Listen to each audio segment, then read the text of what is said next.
Hello, my dear friends. I am Dr. Pawan Kumar Jha from CBN Group of Institution.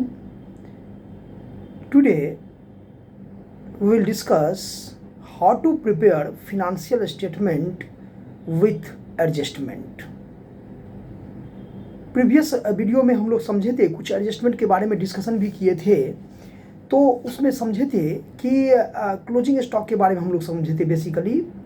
आज के session में हम लोग समझेंगे कि आउटस्टैंडिंग एक्सपेंसेस का अकाउंटिंग ट्रीटमेंट कैसे होता है। तो बेसिकली अकाउंटिंग ट्रीटमेंट जो आउटस्टैंडिंग एक्सपेंसेस का हम लोग करते हैं, वो क्वेश्चन में बेसिकली दो तरह से दी हुई रहती है। या तो कभी वो गिवन इन ट्रायल बैलेंस या एडजस्टमेंट में रहेंगे। एडजस्टमेंट को हम लोग एडिशनल इंफॉर्मेशन भी कर सकते हैं। तो ट्रायल बैलेंस में जब कभी भी आउटस्टैंडिंग होते हैं तो उसका एक ही ट्रीटमेंट होते हैं, क्योंकि वो ऑलरेडी उसका रिकॉर्डिंग क्लासीफाइंग हो चुका है, तभी तो वो समराइजिंग हुआ है। तो इसीलिए उसका इफेक्ट जो है सो एक ही पर पड़ता है, और वो आपका है कि बैलेंस शीट के लायबिलिटी साइड में उसको हम लोग शो करते हैं, क्योंकि वो एक लायबिलिटी होते हैं। और जब भी ट्रायल बैलेंस में होंगे आउटस्टैंडिंग एक्सपेंसेस, तो वो क्रेडिट साइड में होंगे, क्योंकि ट्रायल बैलेंस में जो भी बैलेंसेस शो होते हैं, दो ही प्रकार के बैलेंस होते हैं, या तो डेबिट बैलेंस या तो क्रेडिट बैलेंस।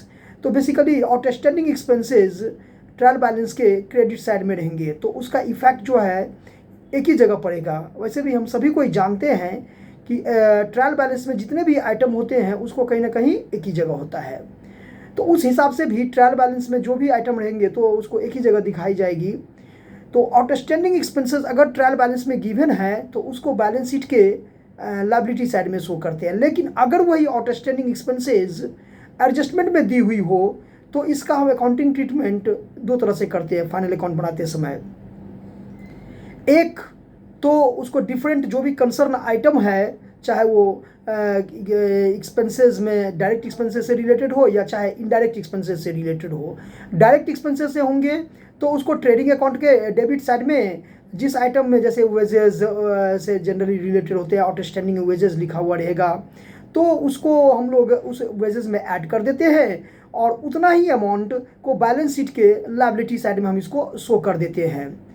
तो इस तरह से आउटस्टैंडिंग एक्सपेंसेस का हम लोग अकाउंटिंग ट्रीटमेंट करते हैं। फिर नेक्स्ट एडजस्टमेंट आपका है प्रीपेड एक्सपेंसेस। प्रीपेड एक्सपेंसेस इसका तो डेफिनेशन था कि वो सारे खर्च जो बिजनेस के अकाउंटिंग ईयर से रिलेटेड नहीं हो, बट वो बिजनेस के द्वारा एडवांस में पे कर दिया गया हो। तो prepaid expenses are shown in adjustment. तो इसका इफेक्ट दो तरह से पड़ता है। एक तो कंसर्न आइटम जो भी हो उसमें से इसको डिडक्ट कर देते हैं, और दूसरा बैलेंस शीट के एसेट साइड में इसको हम लोग शो करते हैं, क्योंकि प्रीपेड एक्सपेंसेस जो होते हैं वो बिजनेस के लिए एसेट्स होते हैं। और इसके बारे में तो गोइंग कंसर्न कॉन्सेप्ट भी कहता है कि जितने भी प्रीपेड एक्सपेंसेस है, prepaid expenses are shown on the right hand side of the balance sheet, क्योंकि वो बिजनेस का एसेट्स होता है।